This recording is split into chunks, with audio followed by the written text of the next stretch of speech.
आज की इस वीडियो के माध्यम से जानेंगे कि टू फिंगर टेस्ट क्या है और किस पर किया जाता था या किसका किया जाता है टू फिंगर टेस्ट, और सुप्रीम कोर्ट क्या कहती है टू फिंगर टेस्ट के बारे में।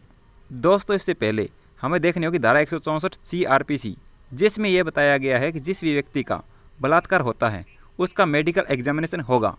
एग्जाम्पल के तौर पे एक A नाम की लड़की है, उसका बलात्कार होता है, उसके बाद वह जाती है पुलिस स्टेशन में जाकर के FIR दर्ज करवाती है, तो बिना किसी डिले के उसकी FIR को दर्ज किया जाएगा और तुरंत उसको मेडिकल एग्जामिनेशन के लिए किसी नज़दीकी चिकित्सालय में ले जाया जाएगा जो रजिस्ट्रीकृत चिकित्सालय हो, और वहाँ पर डॉक्टर उसके रेप के बाबत मेडिकल एग्जामिनेशन करेगा।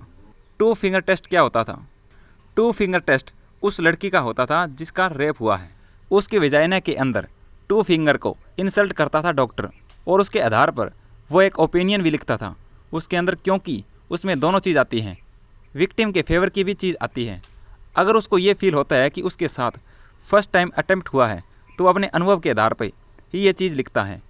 तो ऐसी स्थिति के अंदर वो उसके अंदर मेंशन करता है उस ओपिनियन के अंदर। और या फिर अगर उसके साथ पहले भी कभी ऐसा हुआ है या लगातार उसके साथ ऐसी चीज़ होती रहती है और सहमति का मामला है, तो वो फिर फिंगर इंसल्ट के आधार पर ये ओपिनियन लिखता है कि ये हैबिचुअल है इस चीज़ की, यानी सहमति का मामला बन सकता है।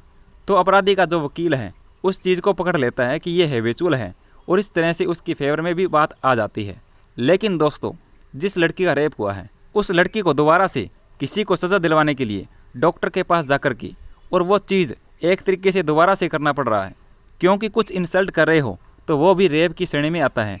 आज की तारीख में अगर हम IPC की बात करें तो अगर आप कुछ भी इंसल्ट करते हो किसी लड़की के वेजाइना के अंदर तो वो रेप की श्रेणी में ही आएगा। इस तरह से तो ये दूसरा रेप हो गया उस लड़की के साथ। इसलिए सुप्रीम कोर्ट ने एक जजमेंट दिया, Lilu alias Rajesh versus state of Haryana.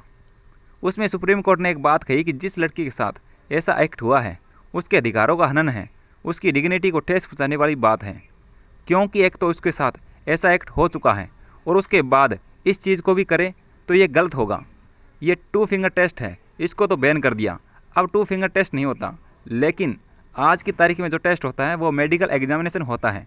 उसके लिए लड़की अपनी सहमति देती है जाकर के डॉक्टर को, और प्रावधान ये है कि मेडिकल एग्जामिनेशन केवल महिला डॉक्टर ही करेगी। लेकिन जहाँ पर महिला डॉक्टर मौजूद नहीं है उस कंडीशन के अंदर मेडिकल एग्जामिनेशन करेगा डॉक्टर।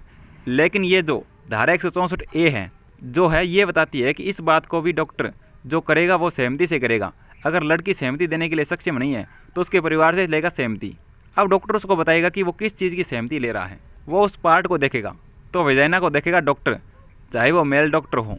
तो कई बार हमारे देश में इस वजह से भी FIR दर्ज नहीं करवाई जाती, क्योंकि मेडिकल एग्जामिनेशन भी एक कारण है जिस वजह से वो FIR दर्ज करवाने से पीछे हट जाते हैं, क्योंकि इसमें भी एक तरह से दूसरी बार रेप की स्थिति बन जाती थी।